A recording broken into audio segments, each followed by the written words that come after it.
everybody, welcome to our channel.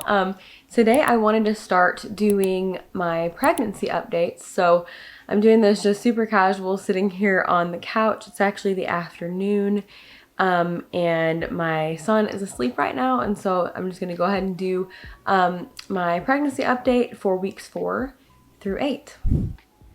So I'm currently pregnant with baby number 2. If you followed our channel, you know that, but if you're new, thank you for joining today. So yeah, like I said, I'm just super casual. I actually have I'm just covered up. I'm just sitting here on the couch.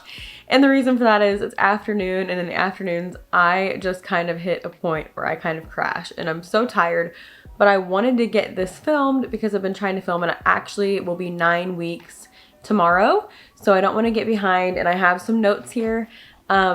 You know, that I kept up with and all of that kind of stuff so that I can share with you guys. If you want to see, you know, our story or, you know, how we got to this point. We are an IVF family, and we do document that on this channel. So that's always really fun and exciting. And right now I'm in the process of weaning off medication and things like that. I talk about this in vlogs, and also we document literally every part of IVF. So, that is just super, super fun. And I love documenting that part because I think it's something so many people don't know much about. And I love to raise awareness, but also just kind of share that part of our lives because, it's just really special to us and important to us. And so anyway, like I said, I will be 9 weeks tomorrow. So I wanted to go ahead and film weeks 4 through 8. But if you want to see like us finding out and all that kind of stuff, that is in a vlog as well. Okay, so I found my notes on my phone, pregnancy update. So, if you guys followed my last pregnancy with my son, I never really had a whole lot of first trimester symptoms. The main things I had with him was fatigue. I was tired, and I had like increased sense of smell. Those were the two things. And I don't just mean like, oh, once in a while. I mean everything. Actually, my whole pregnancy probably. Everything smelled way more intense, whether that be good or bad, than it really was. And so that was like actually before I ever took a test with him. Actually, that was the first thing that I noticed. We were in Walmart, and I was just, everything smelled so incredibly strong. I could smell the trash from like across the house, even if it was barely anything in there. I was just smelling everything. And this time I actually haven't experienced that yet. But I say that to say that I don't have a lot of experience with like a terrible first trimester, and I'll get into that as far as this pregnancy as well. I don't have like the just horrific sickness and things like that. Actually, to the point in my first pregnancy, I was like kind of concerned about that. I thought that maybe something was wrong, or before I ever went to get, you know, my first scan and everything, which was very early with IVF. But I was very nervous because I always hear people say that in the first trimester, they are like absolutely like just ill, like cannot function, cannot get up. Like I always hear like kind of, I think worst case, which I know so many people go through that. But I do want to share with you, maybe you're in the beginning of your pregnancy and you're not feeling sick, that it can be normal as well to not be extremely sick. And actually, the more I share that with other moms, the more people kind of say like, yeah, I didn't get sick either. And it's like, well, nobody told me that before I actually shared that. You know, I feel like they always share the negative stuff, but then if it was actually good, they don't really tell you that unless you bring it up, you know? So anyway, I think it's not super uncommon to not be like horrifically ill. And I am, of course, thankful for that. But weeks 4 through 6, so my first positive test was at 4 days past 5-day transfer. So I would be like a little bit before 4 weeks, but I'm just gonna say, you know, weeks 4 through 6. So those lines kept getting darker. I took a million tests. You see that in the vlogs about that. And then so my symptoms for this point, I was extremely hungry. I am a person that I just get really, really hungry in the first trimester particularly, but actually through my whole pregnancy, I'm just hungry a lot. And I think that's pretty normal, but I really am extremely hungry. And that kind of started right away. And of course, I was tired almost right away. The fatigue and stuff started to hit. And for me, it usually hits in the afternoon. It's funny, my husband made a joke, but it really is pretty much true that at about 2 o'clock every day, I'm like done. And of course, I'm not actually done. I have to still get up and do things and, you know, all of that. But I'm exhausted at that point. Right now it's about to be 3 o'clock and I'm, you know, I've been tired for a while. So yeah, just hunger and being tired. At 6 weeks, 5 days, we had our first scan, which was of course amazing, but also really scary. If you go back and look at the vlog about that, the heart rate was a little bit lower than they wanted it to be. In IVF particularly, they are very, very, very cautious. They are very, I mean, they are used to seeing the worst of the worst situations, and I hate that. It's really terrible, but in infertility and all of that, there's just really bad things that tend to happen. And so I think that they were using an abundance of caution, but they had me come back a week later. It was one of the longest weeks of my whole life. I was so nervous. It was so stressful. But anyway, the heartbeat at 6 weeks, 5 days was 107. And then a week later, it was 156. So that is so good. And baby looks great. Actually, just in that 1 week, I'm really kind of glad I got to see both times, because in that 1 week, because usually even in IVF, you get a lot of ultrasounds, you know, and things like that. But or you get early ultrasounds. I actually typically only get one early ultrasound with the clinic, and then I get switched to my OB. But in this case, I got two because of the heartbeat thing. But anyway, I'm kind of glad about that, really, because 1 week later, at 7 weeks, the baby was significantly bigger. It was actually really wild. Even the tech made a comment, and the doctor, about, isn't it crazy how 1 week, like, this is what happens. And it's really kind of amazing to see that. So I was really glad to see that. But everything looked good after the 7 week mark there, and it was what was expected. But of course, as a mom, you just kind of panic.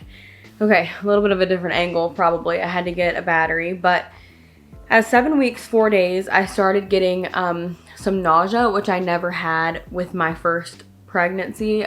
With my first pregnancy with my son, I would get like a really empty feeling if I was hungry, like, you know, almost like a slight nausea, like a queasiness, but never like actual nausea. I have had a little bit more nausea this time, but I know if you're somebody, like I have several friends who have had extreme morning sickness, or even just regular, you know, like really pretty bad morning sickness. If you're somebody like that, you're gonna think this is not bad, because it isn't at all. It's just very slight, but it usually starts in the afternoon. It's been every day. I have it right now. And it's pretty much, you know, every afternoon around that time that I get extremely tired. I also get nauseous, and this time around, eating doesn't typically help it. And so that's what's different about it. It's not just a hunger. It's actually a little bit of nausea, but it's very mild, and definitely not a huge deal. Some days are worse than others, but it's not terrible. And in the first trimester, I actually like having some little things like that, because obviously if you're not feeling the baby yet, you don't have a bump yet, all of that, it is, in my opinion, just nice to have that reassurance, especially if you've been through the things that we've been through trying to have babies. I don't know, I'm just thankful for the reassurance. So anyway, let me see what else I said. Yeah, in the afternoons and evenings. And another kind of interesting thing, my skin isn't bad at all, but I have noticed it's not quite as clear as it was my first pregnancy. I remember, you know, my first pregnancy, I had just gone through like egg retrieval and things like that. And then a month later, we did our frozen embryo transfer. So during egg retrieval, my skin lost its mind like crazy, you know, just, I mean, acne galore. It was really, really bad. You can look back on vlogs, you can see it in all of its glory. I don't cover it up in for the vlogs or anything. It was really bad, and that's pretty common because during egg retrieval, your hormone levels are insane. Like really, really, really, really high, like wild. So it happens to, I would say, a lot of people during that process, but I've always been prone to hormonal acne anyway, during my cycle or anything like that. But during pregnancy, literally last time, as soon as I got pregnant, my skin cleared up, and I never had a single breakout the entire pregnancy, not one. My skin looked better than it ever has. And this time it's pretty clear, but I have had a couple small things come up, and it's just a little bit more noticeable than last time. So I don't know if that will improve, maybe it'll get worse. But I know different pregnancies are different, so I'm not really concerned about that.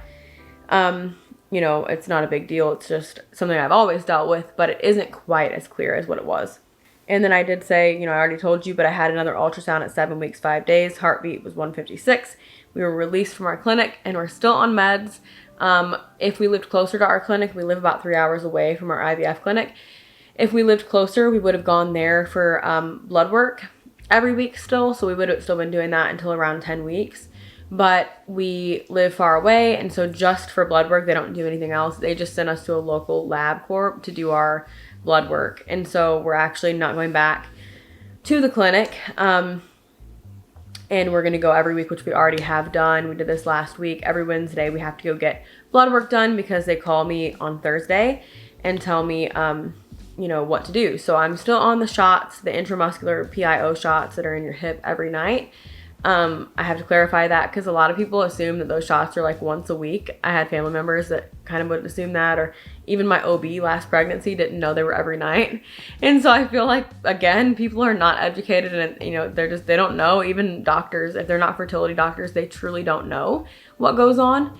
And so yeah, they're every night, and I have struggled with them this time, to be very honest. I'm getting a lot of knots in my hips, and I'm just lumpy, and it's really hard to inject because you can't find a soft spot to inject into, and because you only have a certain area that you can do it in safely.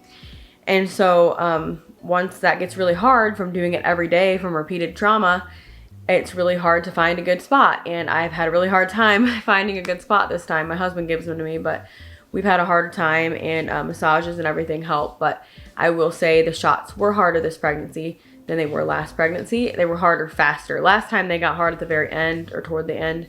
I mean, they're never fun, let's be honest, but they got a lot harder at the end. But this time they've been harder for a lot longer, and I think just probably scar tissue built up and things like that. I mean, repeated intramuscular shots every day for literally months. It's a lot on your body. So we'll be done with those probably in about a week. I'm off all estrogen now, and still doing progesterone shots and vaginal suppositories. So that's all the medication I'm on right now. I was also on estrogen patches and pills, but I'm done with those as well.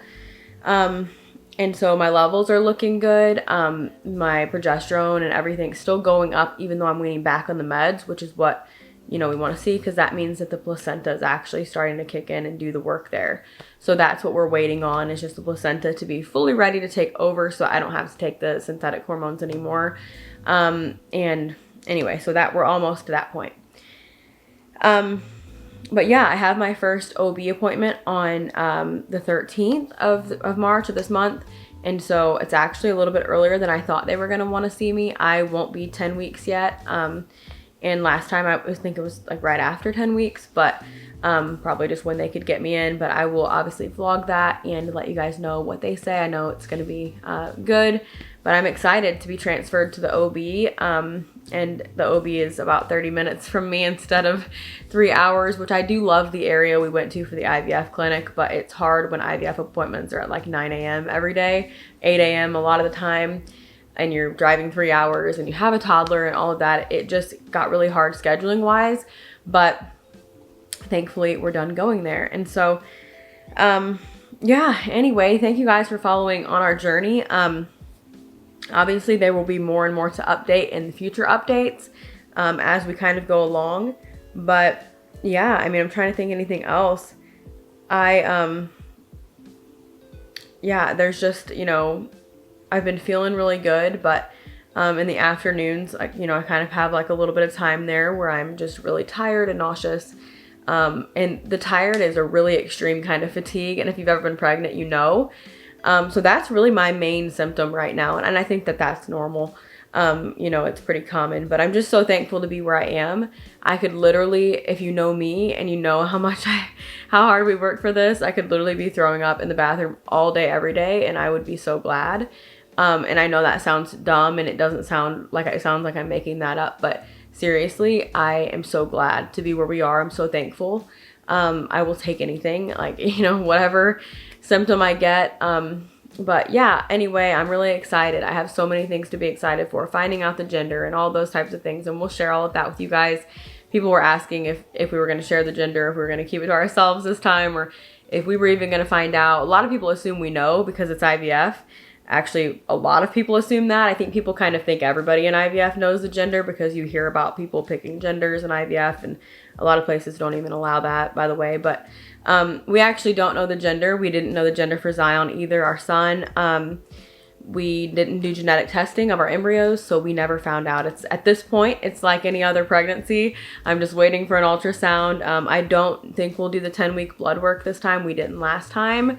And probably just be about 16 weeks when we find out, you know, the gender. So we'll see about that. I mean, things can change.